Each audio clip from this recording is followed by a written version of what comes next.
Every movie has random trivia. Nope, you got the wrong theater. This week you want the one marked favorites.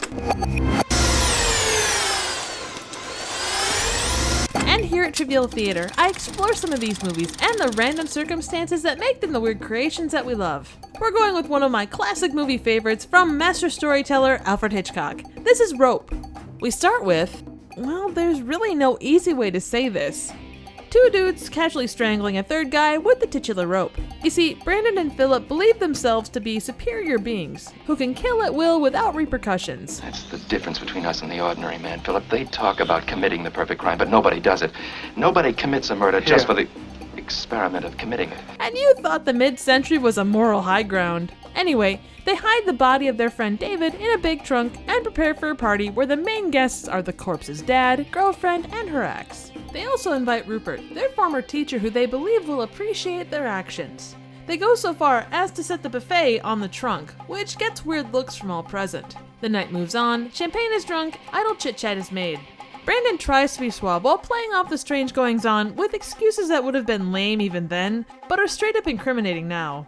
Philip is mostly sullen until the subject of a chicken strangling comes up and he flies into a rage. He rose? That's a lie! There's no word of truth in the whole story. Honestly, it seems like a bit of an overreaction to the choking of a chicken. Sorry, I went there. The conversation turns into what could be an early draft of The Purge, saying that killing could be employed to get whatever you want. Careful application of the trigger finger on a pair of seats in the first row is yours for the shooting. Brandon chimes in with the rehashed idea of superior beings. The few are those men of such intellectual and cultural superiority that they're above the traditional moral concepts. Blah, blah, blah. Later, the titular rope makes another appearance as binding for a pile of books given to David's father. The party disbands as David hasn't shown up, and he is feared in danger. Rupert grows more and more suspicious as the night rolls on. He returns to confront Brandon and Philip, and is met with both a tall whiskey and a gun. After a dramatic confession, He's got it. He's got it! He knows. he's told he's supposed to understand the idea that only the superior few can kill. Rupert finally works up the courage to take a look at the body, and then the credits roll, with our corpse listed first. Only in Hollywood, right? So before we go too far, this isn't a bad movie, but it does fall into the generally obscure category. Rope is one of the infamous 5 lost Hitchcock films that were unavailable for over 30 years due to owner rights. The others included Rear Window, The Man That Knew Too Much, The Trouble with Harry, and Vertigo. Rope hits on some interesting points right off the bat. Its biggest claim to fame is being one of Hitchcock's most controversial movies due to an implied homosexual relationship between Brandon and Philip. Among some groups, this isn't an easy subject now.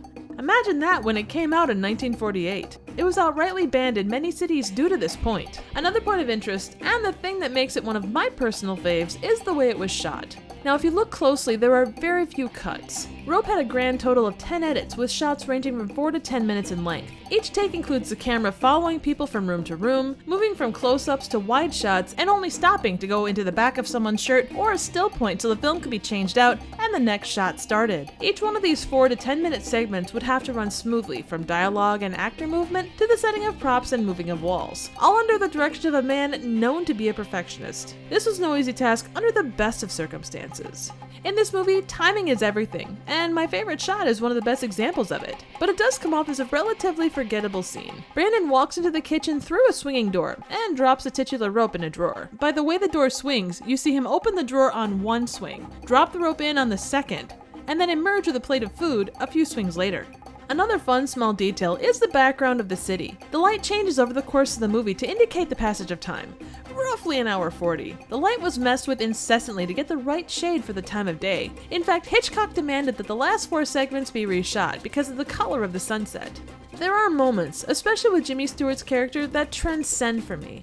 His ability to hold the suspense of a shot with a single look is astonishing, and it goes to show what a talented actor he was. Brandon is also an intriguing and generally frustrating character. He's the epitome of an entitled rich kid, from his absolute belief in his own moral superiority to the way he schemes to get Janet and Kenneth together. There is one moment that shines above the rest as far as I'm concerned. Once the last guest leaves, he exhales and pulls out a cigarette, the way you would after really good sex. Everything you need to know about his character is laid out right there. One Hitchcock staple that can be difficult to spot is his customary cameo, which he did in every movie going all the way back to the silent era. In Rope, we see his silhouette in the background of the city, but there are unconfirmed theories, at least from what I could find, that say that he appears in the opening shot as well.